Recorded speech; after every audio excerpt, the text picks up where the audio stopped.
السلام عليكم ورحمة الله وبركاته.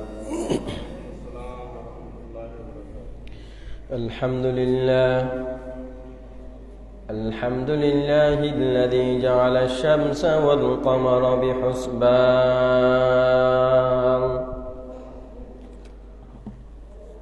والنجم والشجر يسجدان وفضل زمانا على زمان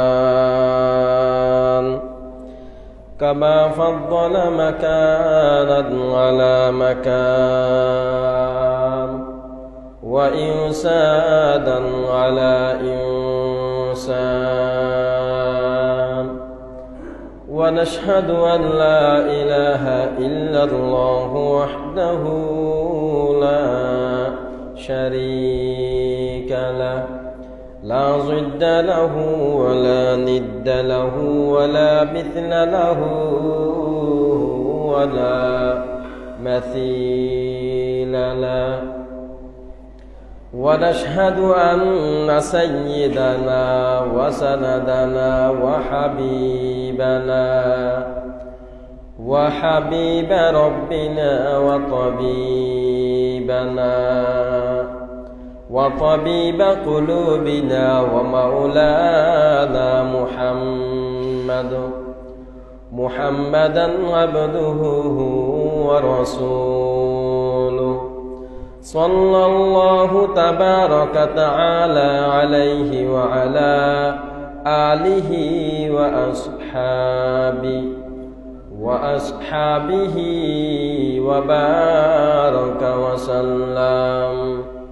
وبارك وسلم تسليما كثيرا أما بعد فأعوذ بالله من الشيطان الرجيم بسم الله الرحمن الرحيم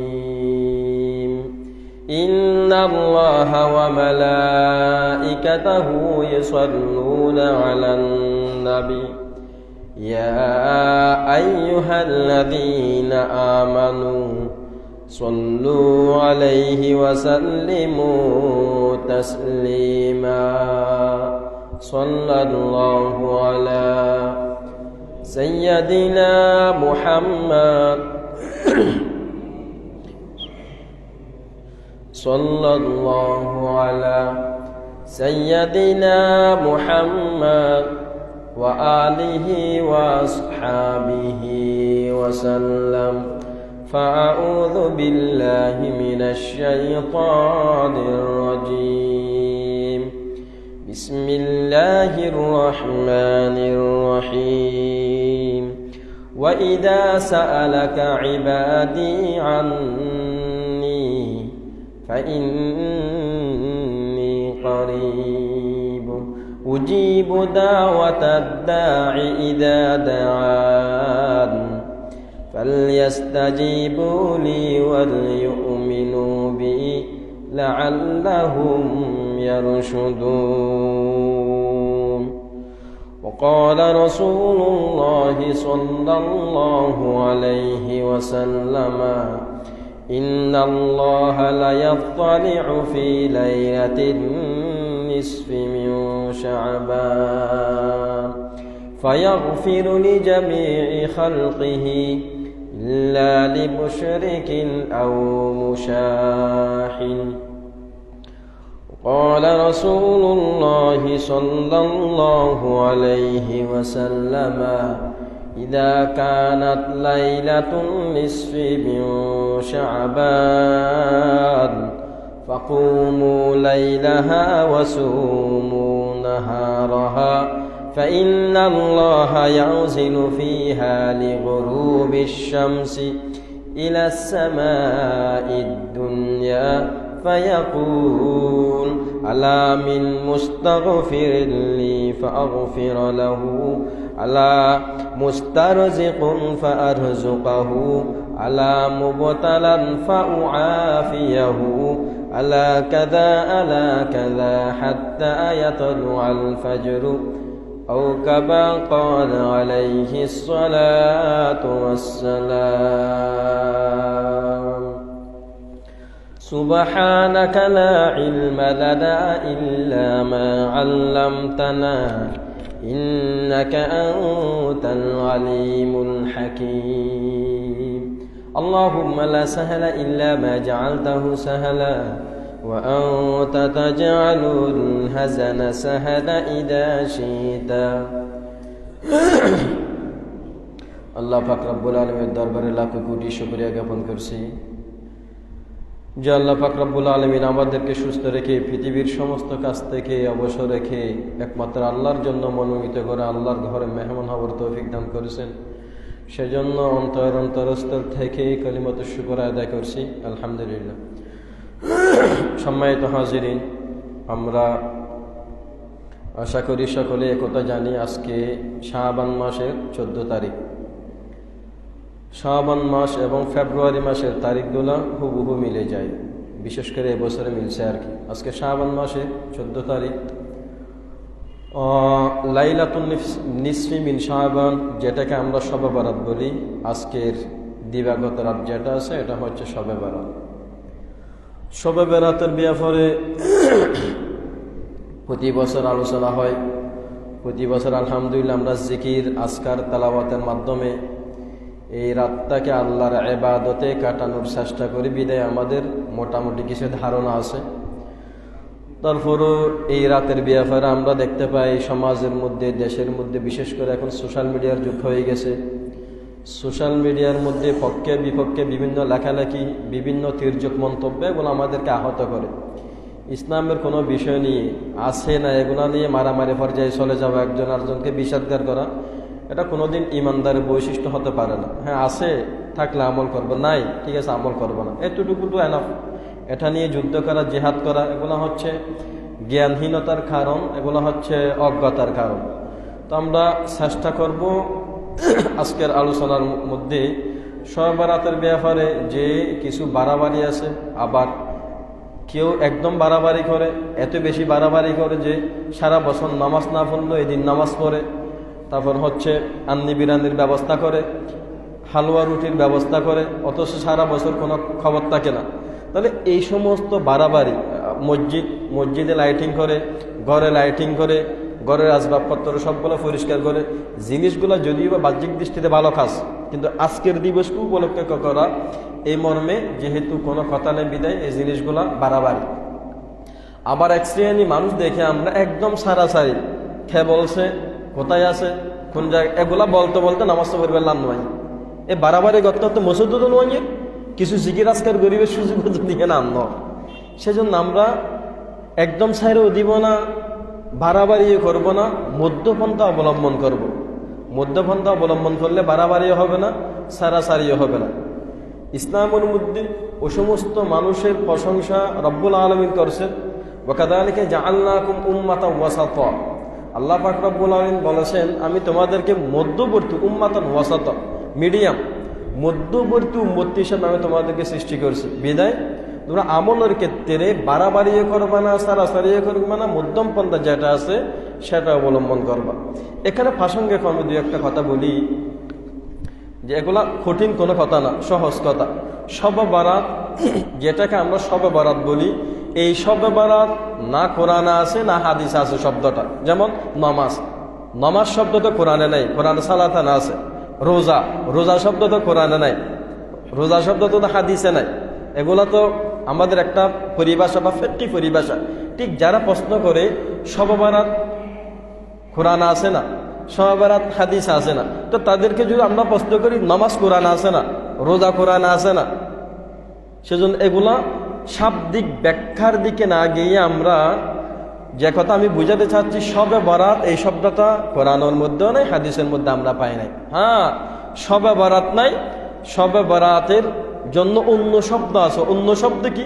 কোরআনে সরাসরি নাই, কোরআনে শবে বরাতের ব্যাপারে সরাসরি নাই, কিন্তু কোরআনে না থাকলেও কোরআনের ব্যাখ্যা হচ্ছে হাদিস, কোরআনের ব্যাখ্যা হচ্ছে হাদিস। রাসূল সাল্লাল্লাহু আলাইহি ওয়াসাল্লাম কোরআনে ব্যাখ্যা দিয়েছেন, আল্লাহ রাসূল কোরআন পড়ে শুনাইছে, সাহাবায়ে কেরাম বুঝতেছে না, যখন বুঝতেছে না রাসূল ব্যাখ্যা দিয়েছেন। তো রাসূল যেটা ব্যাখ্যা দিয়েছেন ওটার নাম হচ্ছে হাদিস। রাসূল যেটা বুঝিয়ে দিয়েছেন তার নাম হচ্ছে কি হাদিস। কোরআনের মধ্যে ডাইরেক্ট শবে বারাত মর্মে কোনো শব্দ নাই, কোনো আলোচনা নাই, তবে আমরা হাদিসের মধ্যে রাসূলুল্লাহ সাল্লাল্লাহু আলাইহি ওয়াসাল্লামের অসংখ্য গণিত হাদিসের মধ্যে লাইলাতুন নিসফি মিন শাবান শব্দটি পাই। লাইলাতুন নিসফি মিন শাবান মানে শাবান মাসের মধ্য রজনী, যেটাকে আমরা 15 তারিখের 14 তারিখের পরে মানে আজকের রাত আর কি, 14 তারিখের দিবাগত রাত মানে 15 তারিখের আগের রাতটা, যেটা এটাকে আরবিতে লাইলাতুন নিসফি মিন শাবান এই শব্দটা হাদিসের মধ্যে আছে এবং এটার মর্মে অনেক সহি হাদিস আছে। আমাদের কিছু ভাইয়েরা যারা শবে বরাত নাই বলে তারা একটা দলিল দেয় যে হাদিসের মধ্যে শবে বরাতের ব্যাপারে লাইলাতুন নিসফি মিন শাবানের ব্যাপারে যে সমস্ত হাদিস আছে হাদিসগুলা সনদের দিক থেকে দুর্বল, হাদিসগুলা সনদের দিক থেকে দুর্বল। তাদের কথাও শুদ্ধ, তবে এখানে একটা কথা আছে, যে হাদিসগুলা দুর্বল আছে, কিছু হাদিস দুর্বল আছে, আবার দেখা যাচ্ছে অন্য কিছু হাদিস এই দুর্বল হাদিসকে স্ট্রং করে ফেলতেছে, অন্য কিছু হাদিস এই দুর্বল হাদিসকে স্ট্রং করতেছে। সেজন্য একদম দুর্বল আছে বলে যদি একদম ছেড়ে দেওয়া হয় জিনিসটা অনুচিত। এটা আসলে হাদিসের পরিভাষা, এটা আপাতত আলোচনা করলে লম্বা আলোচনায় চলে যেতে হবে, আমি একটু সংক্ষেপে বলার চেষ্টা করি। আসলে হাদিসের মধ্যে দুর্বল বা স্ট্রং বলতে কিছু নাই, আল্লাহ রসুলের বলা হাদিসের মধ্যে দুর্বল বা স্ট্রং বলতে কিছু নাই। মনে করেন এখানে একজন ওস্তাদ 100 জন মানুষকে একটা হাদিস শিখাইল, 100 জন মুসল্লি আছে, একজন ওস্তাদ আছে, এই 100 জন মুসল্লিকে একজন ওস্তাদ হাদিস শিখাইল, কোন একজন মুহাদ্দিস এখানে এসে একটা হাদিস পড়িয়েছে। এই যে 100 জন মানুষকে হাদিস পড়িয়েছে, এই 100 জন মানুষগুলা তারা তাদের পরবর্তী প্রজন্মকে হাদিসটা শুনাইছে। আমি কথা বুঝাতে পারছি কিনা জানি না। মনে করেন এখানে একজন আলেম মুহাদ্দিস এসেছে, মুহাদ্দিস এসে 10টা হাদিস আপনাদেরকে শুনাইছে, আপনারা 1000 জন এখানে, হুজুর মারা গেছে, বয়স অনেক হয়ে গেছে, 20-30 বছর পরে আপনারা যে হাদিসগুলো নোট করে রাখেছেন এগুলো আপনারা আপনাদের পরবর্তী প্রজন্ম যারা আছে তাদেরকে শিখাচ্ছেন। যেভাবে আমরা হাদিস পেয়েছি, রাসূল চলে গেছে, সাহাবারা শিখাইল, সাহাবারা চলে গেলেন, তাবিঈনরা শিখালো, তাবিঈন চলে গেলেন, তবে তাবিঈন আমাদেরকে হাদিস শিখালো, নইলে তো আমরা হাদিস পাবো না। ডাইরেক্ট রাসূল থেকে হাদিস কিভাবে পাবো? এটা ধারাবাহিক 20 বছর 30 বছর পরে মুহাদ্দিসিনরা এরকম বলতে বলতে দরস দিতে আমরা হাদিস আজ পর্যন্ত পেয়েছি। তো এই আমি যে কথা বুঝাতে চাচ্ছি, হাদিস দুর্বল হওয়া এবং সহি হওয়া, স্ট্রং হওয়া, শক্তিশালী হওয়া, এটার মানদণ্ড হচ্ছে, মনে করেন একজন মুহাদ্দিস আপনাদের 100 মানুষকে হাদিস শিখালো, আপনারা পরবর্তীতে আপনারা মনে করেন বিভিন্ন অঞ্চলের, আপনারা আপনাদের অঞ্চলের মধ্যে গিয়ে হাদিসটা প্রচার করতেছেন। এখানে দেখা গেল আপনারা 100 জনের মধ্যে 10 জন মানুষ এমন মানুষ আছে যারা মিথ্যা কথা বলে, 10 জন মানুষ যারা 8 জনকে হাদিস শোনাচ্ছে, এমনও মানুষ আছে যারা মিথ্যা কথা বলে, যারা কবিরা গুনাহ করে, যারা সুদ খায়। আমি কথা বুঝাতে পারছি? 10 জন মানুষের ক্ষেত্রে এই দোষটা আছে। তাহলে সেই জন্য আমি কি করছি, আমি হাদিসটা পাইছি এই 10 জন থেকে, যে এই 10 জন মানুষের মধ্যে দুর্বলতা আছে। কিন্তু এখানে আরেকটা কথা আছে, এখানে ছাত্র তো, এখানে মুসল্লিতে 100 জন ছিল, যদিও এই 10 জনের মধ্যেও দুর্বলতা আছে, বাকি 90 জন যারা হাদিস বর্ণনা করছে পরবর্তী প্রজন্মের মধ্যে, তাদের মধ্যে তো দুর্বলতা নাই। সেজন্য মুহাদ্দিসিন এখানে একটা উসুল, এখানে একটা রোল ঠিক করছেন। কি ঠিক করছেন? মনে করেন কোনো ব্যক্তির কাছে এই 10 জনের হাদিস পৌঁছেছে, যে 10 জনের ব্যাপারে দুর্বলতার কথা আছে, যে 10 জন আদেল নয়, ন্যায়পরায়ণ মানুষ নয়, কিন্তু সেম ওই মানুষের কাছে এই 90 জনের হাদিস পৌঁছেছে। তাহলে এখন মিলান, দুর্বলতার সাইড আসছে 10%, স্ট্রংয়ের সাইড আসছে 11% ধরে আমি 90%ও যাবার দরকার নাই। সেজন্য মুহাদ্দিসিনে কেরাম এখানে রোল ঠিক করছে, যেখানে যেই হাদিসটা দুর্বল, যে হাদিসের সনদের মধ্যে দুর্বলতা আছে, ওই হাদিসটা যদি অন্য স্ট্রং ওই 90 জনের সনদের মাধ্যমে আসে, তাহলে দুর্বলতা কেটে যায়। এভাবে যদি আমরা বুঝি, একটু চেষ্টা করি, তাহলে এখানে আর ঝামেলা থাকে না। যারা বলছেন জয়ীব দুর্বল হাদিসের মান সনদ, কিন্তু আমরা তো অন্য সনদের মধ্যে কি হাদিস, অন্য সনদের মধ্যে আমরা স্ট্রংলি পাচ্ছি, যারা ন্যায়পরায়ণ, যারা আদেল, যারা মিথ্যা কথা বলে না। সেই জন্য এই ছোটখাটো ঝামেলাটা হয়ে যায়। তাহলে যে কথা বলতে চাচ্ছি, লাইলাতুন নিসফি মিন শাবান, তথা মধ্য শাবানের মধ্যে রজনীর ব্যাপারে সহিহ হাদিসের মধ্যে অনেক বর্ণনা এসেছে। আমি আপনাদেরকে দুই একটা পড়ে শুনিয়েছি। আন আবি মুসা আল আশআরী রাদিয়াল্লাহু তাআলা আন রাসূলিল্লাহ সাল্লাল্লাহু আলাইহি ওয়াসাল্লাম قال ইন্নাল্লাহা লা ইয়াত্তালিউ ফি লাইলাতিন নিসফি মিন শাবান ফায়াগফিরু লিজামিই খালকি ইল্লা লিমুশরিকিন আও মুশাহিন। হযরত আবু মুসা আশআরী রাদিয়াল্লাহু তাআলা আনহু তিনি আল্লাহর রাসূল থেকে একটা হাদিস শুনেছেন। যে হাদিস শুনেছেন উনি সেটা বর্ণনা করে দিয়েছেন। কি বলছেন? বলছে আল্লাহ রাসূল বলেন, ইন্নাল্লাহ, নিশ্চয় আল্লাহ তাআলা, লা ইয়াত্তালি, অবশ্যই আগমন করে, ফি লাইলাতিন নিসফি মিন শাবান, শাবানের মধ্য রজনীতে আল্লাহ তাআলা নিচের আসমানে তথা প্রথম আসমানে আগমন করেন। আগমন করে কি করে? ফায়াগফিরু লিজামিই খালকি, অতঃপর আল্লাহ তাআলা তার সমস্ত মখলুককে ক্ষমা করে দেন। সুবহানাল্লাহ। সমস্ত মখলুককে, সমস্ত মানুষকে আল্লাহ তাআলা আজকের রাতে অবতরণ করে ক্ষমা করে দিবেন। তবে ইল্লা লিমুশরিকিন, এই ক্ষমা থেকে বঞ্চিত মুশরিক, যারা আল্লাহর সাথে শিরিক করে, যারা আল্লাহর সাথে শিরিক করে, মুশরিক ক্ষমা থেকে বঞ্চিত। 2 নম্বর হচ্ছে মুশাহিন।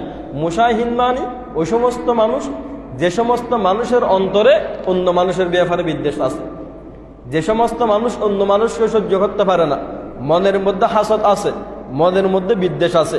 এখানে একটা বোঝার চেষ্টা করবেন, আল্লাহ তাআলা আমাদেরকে ক্ষমা করুক, আমাদের মধ্যে এমন মানুষ কম যার মধ্যে বিদ্বেষ নেই। যেমন আমি ভালো আলেম, এলমের একটা অহংকার, এটা বাস্তবতা। ভালো ইঞ্জিনিয়ার, ইঞ্জিনিয়ারিংয়ের একটা অহংকার। ভালো ডাক্তার, একটা অহংকার। ভালো ড্রাইভার, একটা অহংকার। এটা স্বাভাবিক, মানুষ হিসাবে আমাদের মধ্যে চলে আসে। তো রসুলের ঘোষণা হচ্ছে আজকের রাতের মধ্যে আমরা দেখেন, এটা হচ্ছে আল্লাহ তাআলার পক্ষ থেকে বোনাস। বোনাস আমি চাই বা না চাই পেয়ে বসবো। যেমন আমাদের সিমের মধ্যে বোনাস আসে না, অথচ বোনাসটা আমি চাচ্ছি না, এমনিই চলে আসতেছে। ঠিক লাইলাতুন নিসফি মিন শাবান, তথা শাবানের মধ্য রজনীতে আল্লাহ তাআলার পক্ষ থেকে বোনাস। বোনাস কি? আল্লাহ সমস্ত মানুষের গুনাহকে ক্ষমা করে দিবেন। তবে 2 শ্রেণীর মানুষকে ক্ষমা করবেন না। 2 শ্রেণীর মানুষ, হ্যাঁ, ওই 2 শ্রেণীর মানুষ যদি আল্লাহর কাছে আজকের দিনে একনিষ্ঠভাবে তওবা করে ক্ষমা চায়, যদি ক্ষমা চায়, আল্লাহ যদি ক্ষমা করে দেন, তাহলে আল্লাহর স্পেশাল বোনাসের মধ্যে তারা অন্তর্ভুক্ত হবে। তাহলে 2 প্রকারের মানুষকে যে ক্ষমা করবে না, 2 প্রকারের মানুষ কারা? আল্লাহ রাসূল বললেন মুশরিক, যারা শিরিক করে। শিরিক বুঝেন তো? শিরিকের কথা বলতে গেলে আমাকে অন্য সাইডে চলে যেতে হবে। শিরিক মানে এক কথায় আল্লাহর সাথে কাউকে সমকক্ষ কামনা করা। ফোয়ানদ্দা আল্লাহ তুনো সার, বাবার তুনো সার। পারিবারিক সমস্যা আল্লাহ থেকেও চাচ্ছে, বিভিন্ন মাজার গিয়েও চাচ্ছে। শিরিক, এটা আল্লাহ ক্ষমা করবে না, এটা আল্লাহ ক্ষমা করবে না। সিজদা একমাত্র আল্লাহর জন্য, জুব্ব আল্লাহর জন্য, নজর আল্লাহর জন্য, মান্নত আল্লাহর জন্য, সব কিছু আল্লাহর জন্য। ওই যে আমি আপনাদেরকে উদাহরণ দিয়েছিলাম, গাড়ি অ্যাক্সিডেন্ট করতেছে, আপনি ডাকছেন আল্লাহকে, আল্লাহ আল্লাহ বাঁচো, আল্লাহ বাঁচো। যে এত বাঁচি গিয়ে ওদের ড্রাইভারকে বেশি কম আছে। শিরিক। ড্রাইভারে বাঁচাই দেন, আল্লাহ বাঁচাই দেয়।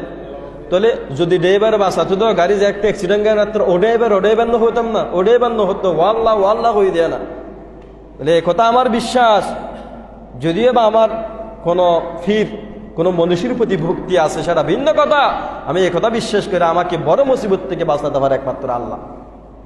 তাহলে কারো আমলের মধ্যে যে এরকম শিরিক থাকে, আল্লাহর কাছে ক্ষমা চাই, তওবা করে আজকে আমরা পরিষ্কার হয়ে যাব। কেন?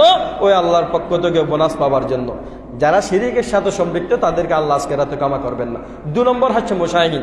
মুশাহিন মানে বিদ্বেষ পোষণ করা, হিংসা করা, অন্তরের মধ্যে হিংসা লালন করা।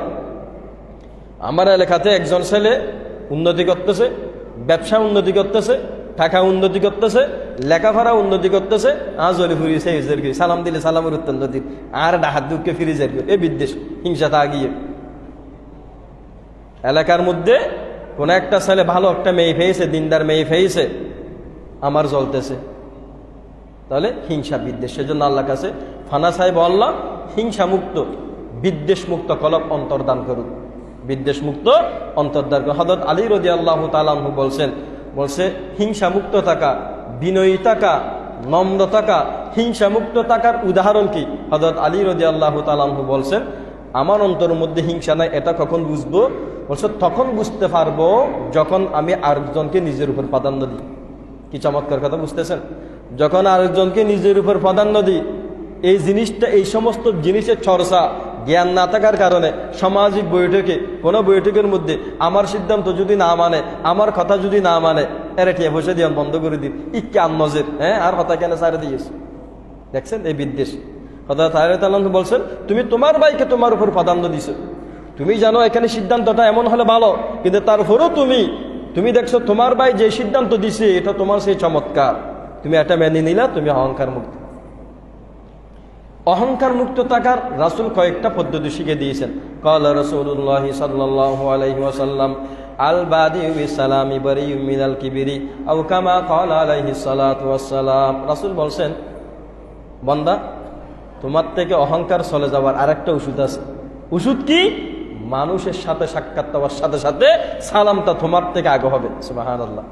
আমাদের বোয়ালি সাহেব রহমতুল্লাহ আলাইহি ছিলেন, কেউ ওনাকে আগে সালাম দিতে পারতো না। কি ছাত্র, কি ছোট বাচ্চা, যেই হোক না কেন, কেউ সালাম দিতে পারতো না, আগে সালাম দিয়ে ফেলতেন। মানে হুজুর যদি মনে হতো যে লোকটা এদিক থেকে আসতেছে উনি আমাকে সালাম দিবি, আগে সালাম দিয়ে ফেলছে। সেজন্য আমরা আগে সালাম দিব। সালাম দিচ্ছ না কেন, এটার জন্য দোষ ধরব না। রাসূল কথা বলে নাই যে ছোটরা বড়দেরকে সালাম দিবে, বড়রা উত্তর দিবে, কথা বলে নাই। রাসূল বলছে যে আগে সালাম দিতে পারে সে অহংকার মুক্ত। বলে আপনি দেখিয়েন না, সমাজের মধ্যে ছেলেফেলেদের মধ্যে এখন সালামের চর্চা নাই, সালাম দেয় না। আপনি দুই দেন, ইতো শরমত ফরে যায়, ঘুমার আর সালাম করে ফেলে। এটা আমি প্র্যাকটিস করছি কয়েকবার। ছোট বাচ্চা 8-10 বছরের বাচ্চা, সালামের প্র্যাকটিস বা চর্চা নাই। আমি যখন সালাম দিই তাদের মধ্যে একটা গিল্টি কাজ করে, আরে হুজুর আর সালাম দেন, আত্মনে সালাম দেন আছে, কুমার আর সালাম করে ফেলে। সেজন্য এগুলো শিক্ষা, এই চমৎকার শিক্ষাগুলো আল্লাহ রাসূল শিখিয়েছেন। আল্লাহ রাসূল এটা বলে নাই তুমি মুরব্বী, তুমি বড়, তোমাকে সালাম দিবে, তুমি চেয়ে থাকো, সালাম না দিলে তুমি দোষদার বা না, এমন না। স্বামী স্ত্রীকে সালাম দিবে, স্বামী ঘরে ঢুকে স্ত্রীকে সালাম দিবে। এই প্র্যাকটিস যদি কয়েকবার করে স্ত্রী তৎপর থাকবে।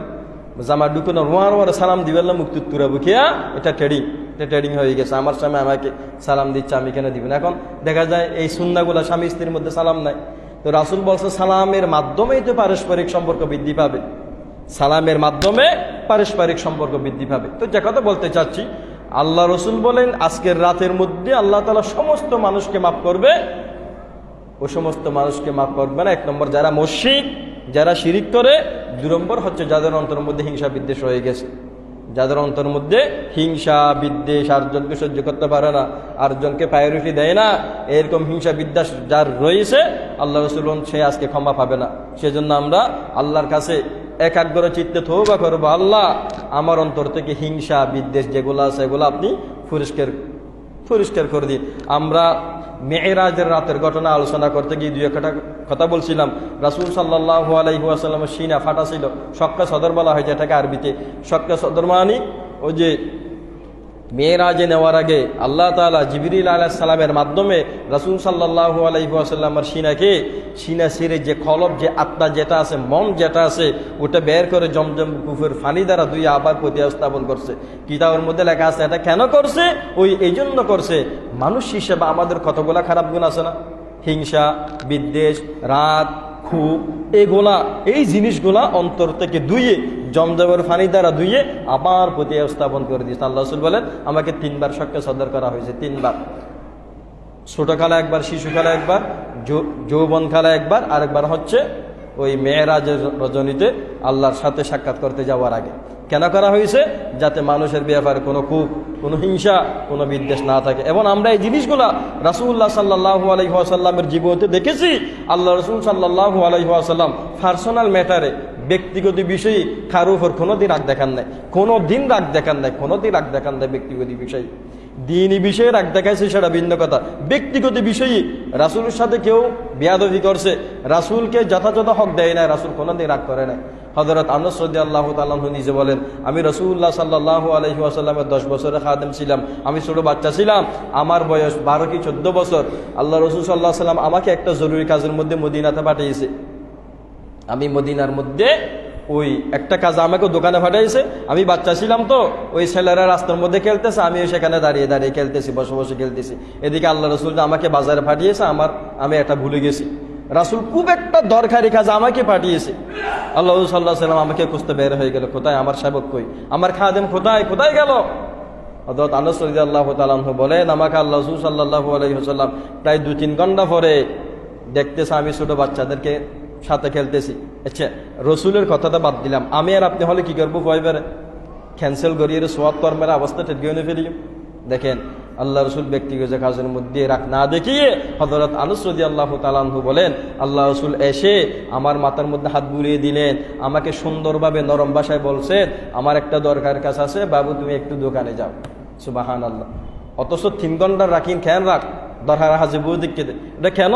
ওই যে আল্লাহ রসুলের সিনা যেটা বলছিলাম, সিনা ফেড়ে কলব আত্মা যেটা আছে, আত্মার মধ্যে যে রাগ খুব হিংসা যেগুলো থাকে এগুলো ধুই আবার আল্লাহ রসুলকে আবার দিয়ে দিয়েছে। সেজন্য আমরা আল্লাহর কাছে দোয়া করবো, আল্লাহ আমাদের অন্তর থেকে হিংসা, বিদ্বেষ, পরনিন্দা, আরেকজনকে সহ্য করতে না পারা, এই যে বড় মেন্টালি যে রোগ আছে এগুলা থেকে আল্লাহ তাআলা আমাদের সবাইকে যাতে মাহফুজ করে। এগুলা থেকে যদি বেঁচে থাকতে পারি, আল্লাহর কাছে তওবা করে তওবা যদি কবুল করাতে পারি, তাহলে আজকের রাতের বোনাস আমরাও পাবো। এখানে একটা জিনিস বুঝেন, আমি আর আপনি ইবাদত করতে পারি নাই, এশারের নামাজ ফজর নামাজ জামাতে পড়ছি, রাতে কোনো ইবাদত করতে পারি নাই, কিন্তু শিরিক থেকে মুক্ত হয়ে গেছি তওবা করে বিদ্বেষ থেকে মুক্ত হয়ে গেছি। তাহলে আল্লাহর দেওয়া অফার ফায়াগফিরু লিজামিই খালকি, আল্লাহ নিচের আসমানে আছে সমস্ত মানুষকে যদি ক্ষমা করবে, ওই ক্ষমার মধ্যে আমি আর আপনি ইনশাআল্লাহ অন্তর্ভুক্ত হব। ইবাদত করিবে না করি, ইবাদত করিবা না করি মানে গুনাহ না করলে, ইবাদত করিবে না করে এশার নামাজ পড়ে ঘুমিয়ে গেছি, জামাতে নামাজ পড়ছি, এদিকে ফজর নামাজ জামাতে পড়ছি, এই আল্লাহর যে স্পেশাল বোনাস যেটা আছে ওই বোনাস ইনশাআল্লাহ আমরা সেগুলো অন্তর্ভুক্ত হবে। সেজন্য আজকের বিশেষ করণীয় এর ব্যাপারে যদি বলেন, আমি বলবো এই রসুলের হাদিসকে সামনে রেখে আল্লাহর কাছে তওবা করবো, আল্লাহ জানি না কোনো আমলের মধ্যে শিরিক হয়ে যাচ্ছে কিনা, বুঝতে পারতেছি না, ইয়া আল্লাহ শিরিকে খফি, শিরিকে জলি, ছোট শিরিক, বড় শিরিক আমার অজান্ত হচ্ছে কিনা আল্লাহ জানি না, যদি হয়ে থাকে আমি আহাল দিলে আপনার কাছে ক্ষমা চাচ্ছি, আমাকে ক্ষমা করে দিন। 2 নম্বর তওবা করবো, আল্লাহ অনেক মানুষের সাথে হিংসাটা স্বাভাবিক থাকে, বিশেষ করে যাদের সাথে আমাদের মনোমালিন্য, যাদের সাথে আমাদের ঝগড়া ফাসাদ, যাদের সাথে আমাদের কথাবার্তা হয় না, স্বাভাবিকভাবে এজ এ ম্যান আমরা মানুষ হিসাবে তাদের প্রতি একটা হিংসা বিদ্বেষ কাজ করে।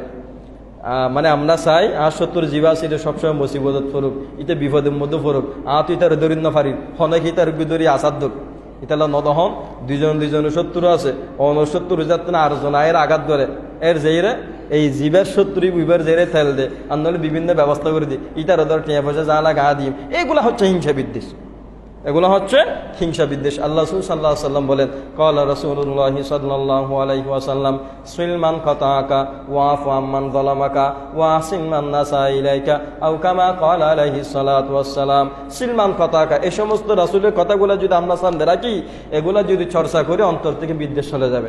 রাসূল বলেন, সিল তুমি সম্পর্কে স্থাপন করো, মান কথা আঁকা, ওই আত্মীয়ের সাথে যে আত্মীয়ের সাথে তোমার কাটাকাটি, যে আত্মীয় তোমার থেকে দূরে সরে গেছে, যে আত্মীয় তোমার সাথে কথা বলে না, তার সাথে তুমি সম্পর্কে স্থাপন করো।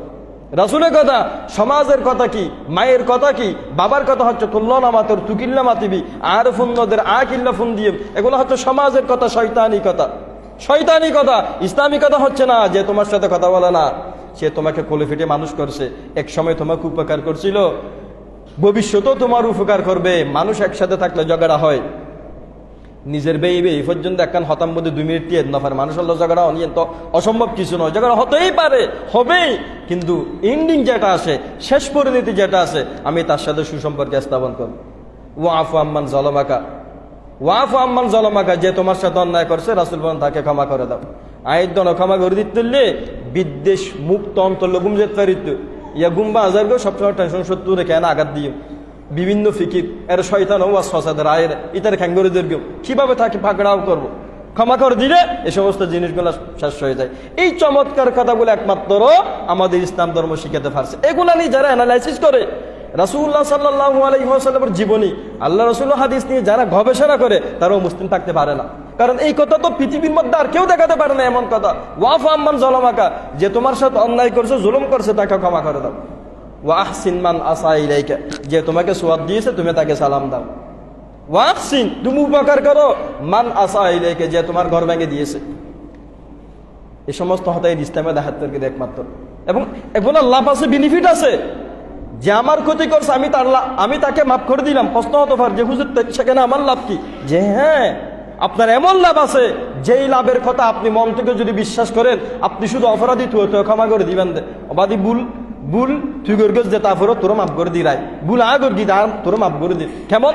ওয়াল্লাকিফিনাল গায়দা ওয়াল্লাফিনা লিন্নাস ইন্নাল্লাহা ইউহিব্বুল মুহসিনিন। আল্লাহ বলেন মানুষকে ক্ষমা করে দেওয়া সেটা আমার গুণ। সুবহানাল্লাহ, মানুষকে ক্ষমা করে দেওয়া আমার গুণ।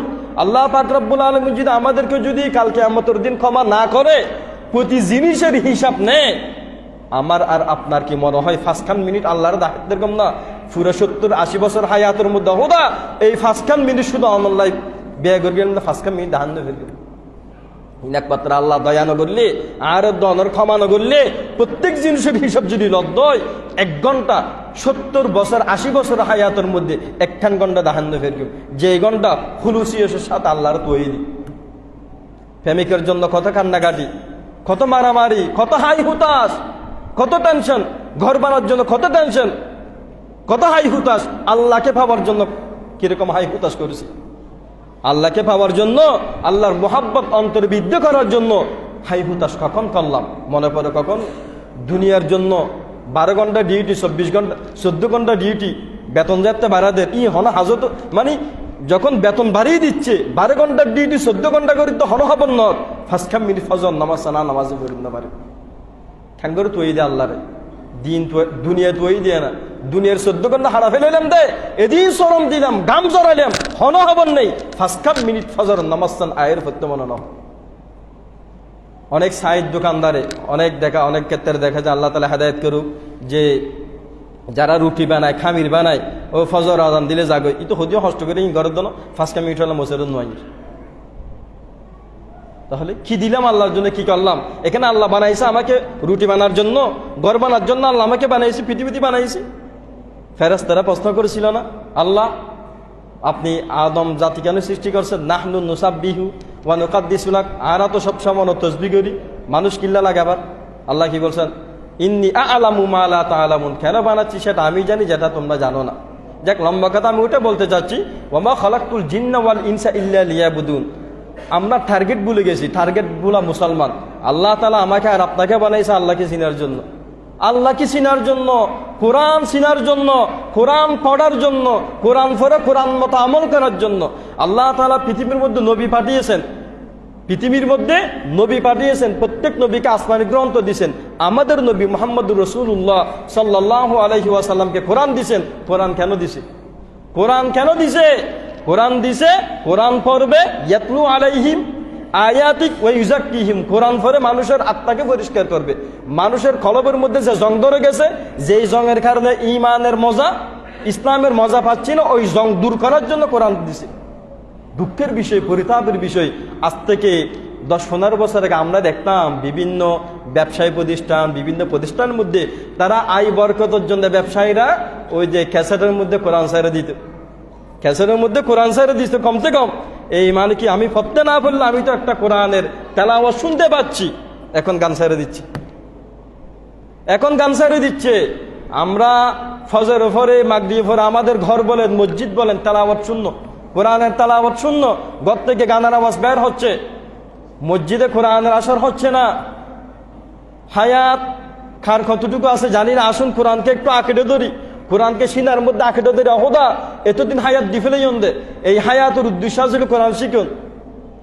শয়তানের বড় ওয়াসওয়াসার মধ্যে একটা বড় ওয়াসওয়াসা হচ্ছে মানুষকে কিভাবে কোরআন থেকে দূরে রাখতে পারে। সেজন্য দেখেন আবু জাহেল, উতবা, শাইবা লিডার, কাফেরদের লিডাররা, তারা সবসময় বলতো লা তাসমাউ লিহাদাল কুরআন ওয়ালগাউ ফীহি লাআল্লাকুম তাগলিবুন। খবরদার, মুহাম্মদ যে তোমাদেরকে সাল্লাল্লাহু আলাইহি ওয়াসাল্লাম, মুহাম্মদ সাল্লাল্লাহু আলাইহি ওয়াসাল্লাম যে তোমাদেরকে কোরআন পড়ে শোনায়, খবরদার তোমরা কোরআন শুনবা না। কেন?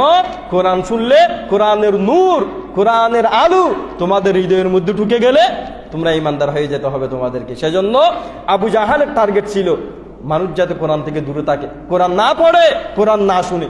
শয়তানেরও টার্গেট হচ্ছে মানুষ যাতে কোরআন থেকে দূরে থাকে। সেজন্য একটা কথা খেয়াল করেন, এখানে আমরা যে কোনো ভালো কাজ করার আগে বিসমিল্লাহ বলি না, যে কোনো কাজ করার আগে বিসমিল্লাহ বলি না, কিন্তু আল্লাহ তাআলা শিখিয়ে দেয় কোরআন পড়িবার আগে বিসমিল্লাহ নবইবে।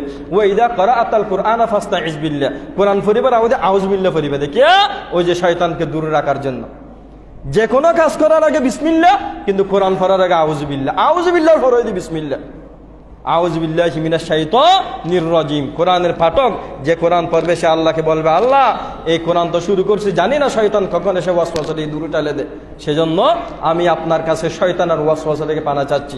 একজন কৃষক, রাখাল মানুষ, অশিক্ষিত মানুষ, আনপড় মানুষ, বৃদ্ধ বয়স হয়ে গেছে, কোরআন পড়তে পারে না, কোরআন পড়ার সুযোগ হয় নাই, আফসুস করে প্রতিদিন, আল্লাহ এদ্র বয়সে গিয়ে হদা কোরআন ফরিন্দ দানে শিখিন নবার হদা কি করতাম, সে প্রতিদিন সকালবেলা ওই যে গরু লাঙ্গল নিয়ে যখন এই খেতে কাজ করতে যায়, কোরআনটাকে এইভাবে দেখে দেখে চুমুকায়, সিনার মধ্যে জড়িয়ে ধরে, এতটুকু মোহাব্বত করছে কোরআনকে, এতটুকু মোহাব্বত করছে।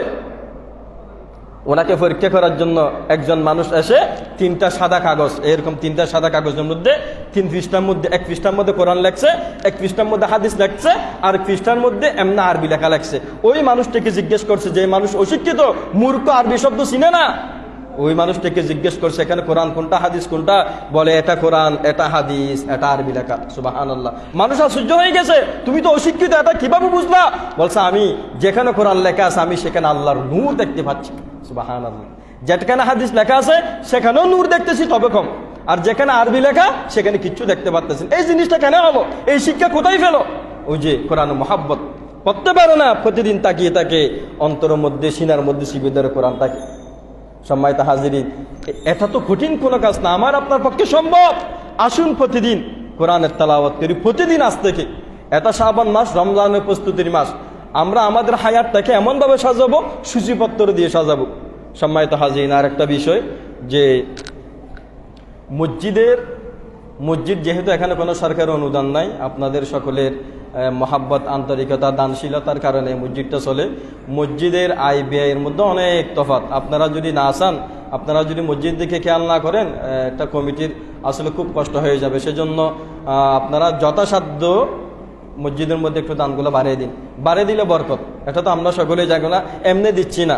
আমরা ডিপিএস করে না ব্যাংকের মধ্যে, ব্যাংকের ডিপিএস ওর নগর রেজাল ইবারও আছে, রেজাল এবি ইনশাল্লাহ মৃত্যুর ফরতি আর আমারে ঠাইবু, আর আমি বিশ্বাস রাখি।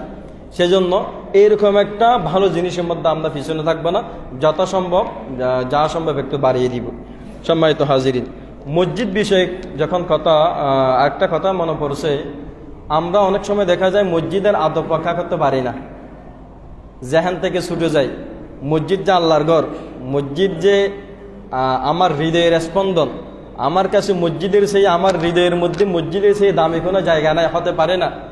সেজন্য আমাদের একটু খেয়াল রাখতে হবে, মসজিদের মধ্যে যাতে আল্লাহর ঘর, কিরামান কাতিবিন, এখানে সিসি ক্যামেরা আছে কাঁধের মধ্যে, এমন কোনো যাতে অ্যাক্টিভিটিস, এমন কোনো যাতে কর্মকাণ্ড না হয় যেটা মসজিদের আদবের খেলাফ। অনেক সময় আমরা দেখি খতিব সাহেব এদিকে খুতবা দিচ্ছে, ওইদিকে আমাদের কিছু ভাইয়েরা না বুঝে কথা বলতেছে বা ফেসবুকিং করতেছে। একটা বেশি গর্হিত কাজ, আল্লাহর ঘরে এসে পবিত্রতার সাক্ষী দিয়ে এখানে এসে আড্ডা দেওয়া, এখানে এসে কথা বলা, ফেসবুকিং করা, এটার সে আমার মনে হচ্ছে বড় নাফরমান কিছু হতে পারে না। কেন? অনর্থক কথা যখন বন্দা, যখন হাদিসের মধ্যে এসেছে, অনর্থক কথা যখন মসজিদে বলে, ফেরেশতা বলে ইয়া আব্দাল্লাহ উসকুত, হে আল্লাহ বান্দা তুমি একটু চুপ থাকো। দ্বিতীয়বারও যখন বলে, দ্বিতীয়বারও বলে ইয়া আব্দাল্লাহ উসকুত, তুমি চুপ থাকো, এটা আল্লাহর ঘর, পবিত্রতা কর। তৃতীয়বার যখন বলে তখন বলে ইয়া আব্দাল্লাহ লানাতুল্লাহি আলাইকা, তোর উদ্দে আল্লাহ লানাতুক, তোরা ফেরেশতা দমান না পারে। সেজন্য মসজিদের আদবের ক্ষেত্রে যাতে কখনো বেহরমতি না হয়।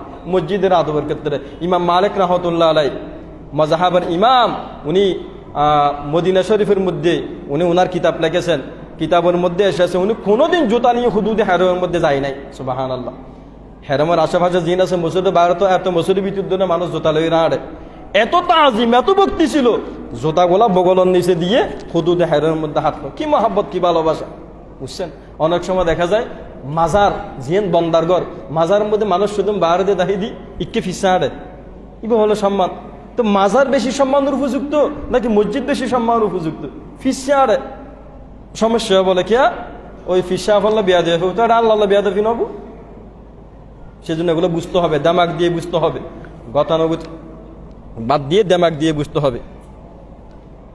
মসজিদের আদবের ক্ষেত্রে ছোট্ট একটা ঘটনা বলি, সময় শেষ হয়ে যাচ্ছে। ডক্টর শামীম বক্স আপনারা সকলেই চিনেন, ন্যাশনাল হসপিটালে যিনি বসে, উনি মাসখানিক আগে আমাদের আধুনিকের মধ্যে এসেছিলেন। তো উনি 10-15 মিনিট বয়ান করছেন জোহর নামাজের পর। উনি একটা চমৎকার কথা বলছেন, বলছে আমরা দাওয়াতে তবলিগের সফরে আমেরিকাতে ছিলাম। আমেরিকাতে এক জায়গায়, আমেরিকার একটা মসজিদে আমি নামাজ পড়তে যাচ্ছি, ওই মসজিদের পিছনে ফিলিং স্টেশন, যেমন মনে করে এই মসজিদের পিছনে খালি জায়গার মধ্যে মাঠের মধ্যে ফিলিং স্টেশন। জোহর নামাজ হচ্ছে, আমি নামাজ মসবুক ছিলাম, পুরে জামাত পাই নাই। আমি খেয়াল করলাম একজন ড্রাইভার খ্রিস্টান, খেয়াল করবেন, একজন খ্রিস্টান ড্রাইভার গাড়ি নিয়ে তাল্লিমার জন্য এসেছে। ফিলিং স্টেশন ছিল মসজিদের পূর্ব পাশে, মসজিদের সাথে লাগানো। যিনি তেল দিচ্ছে, যে কর্মচারী, সে হচ্ছে মুসলিম। সে কি মুসলিম? যে তেল নিতে এসেছে ড্রাইভার, সে ছিল খ্রিস্টান। তো যেহেতু গাড়ি যখন এসেছে তেল দেওয়ার জন্য মুসলিম এগিয়ে যাচ্ছে, ওই খ্রিস্টান বলতেছে না আমি এখন তেল নিব না, আমি এখন তেল নিব না। জিজ্ঞেস করছে মুসলিম, কেন তেল নিবেন না? আপনি তেল নিবার জন্য এসেছেন, আমি আপনাকে তেল দিচ্ছি। বলছে না, ও দেখো না মসজিদে নামাজ হচ্ছে, সুবহানাল্লাহ, মসজিদে নামাজ হচ্ছে, দেখো না আমার মুসলমানের নামাজগুলো আমার এত চমৎকার লাগে, তাদের খুলুসিয়ত, তাদের একাগ্রতা, তাদের নীরবতা আমার কাছে এত চমৎকার লাগে। আমি চাই না এই যে আমি তেল নিব, তেল নেবার সময় একটা সাউন্ড হবে না, শব্দ হবে না, এই শব্দ দ্বারা তাদেরকে আঘাত না করি। আর মুসলমান কি করে দিই, কি ভক্তি, কি ভালোবাসা। একজন খ্রিস্টান বলতেছে, একজন খ্রিস্টান বলতেছে আমার অবস্থা ওই যে মসজিদের সাথে বেয়াদবি হয়ে যাবে, আমি তেল নিব। যে এটা যে বুঝে সামান্য বুঝে, ন বুঝি তারা জীবন ন বুঝিব। সেজন্য আমি বলতে চাচ্ছি, আপনাদের কাছে আহ্বান করব, মসজিদের মধ্যে উচ্চ আওয়াজে কথা বলা, মসজিদের মধ্যে বড় আওয়াজ আড্ডা দেওয়া, একটা মসজিদের আদবের পরিপন্থী।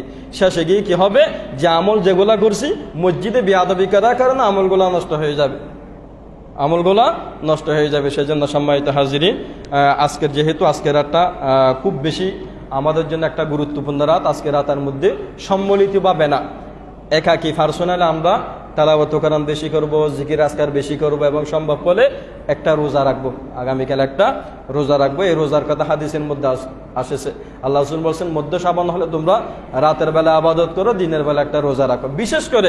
বিশেষ করে আমি অনুরোধ করব যাতে আজকের রাতের মধ্যে এশারের নামাজ এবং ফজর নামাজ যাতে তাকবীরে উলা ফৌত না হয়, এশারের নামাজ এবং কি ফজরের নামাজ। কারণ আপনি ওই রাতের মধ্যে আবাদত করতে না পারলেও দুনো নামাজ জামাতে পড়ার কারণে সারা রাতভর আবাদতের সওয়াব পাবেন। এশারের নামাজের পরে, আচ্ছা এশারের নামাজের পরে ইনশাল্লাহ এখানে কিছু তরবিয়াতে আলোচনা হবে। আমাদের যাদের সুযোগ হয় ইনশাল্লাহ আমরা এই রাতের কিছু করণীয় বর্জনীয় এর ব্যাপারে আলোচনা করবো ইনশাল্লাহ। আমাদের যাদের সুযোগ হয় দিনের নিসবত আমরা আসবো। যা বললাম বিশেষ করে মসজিদের আদব যাতে সারা জীবন যাতে আমরা এই মসজিদের আদবগুলো রক্ষা করতে পারি, এবং আজকে হাঁটতে চলতে ফিরতে শুধু একটা আল্লাহ কাছে তওবা করবো, আল্লাহ অন্তর থেকে হিংসা যদি শিরিক করে থাকে এগুলা থেকে আমাকে ক্ষমা করে দিন, যাতে আজকের রাতের যে স্পেশাল বোনাস, ক্ষমা করার বোনাস, এই বোনাস আমি আর আপনি পাই। আল্লাহ পাক রব্বুল আলামিন আমাদের সকলকে কবুল করুক। ওয়া মা আলাইনা।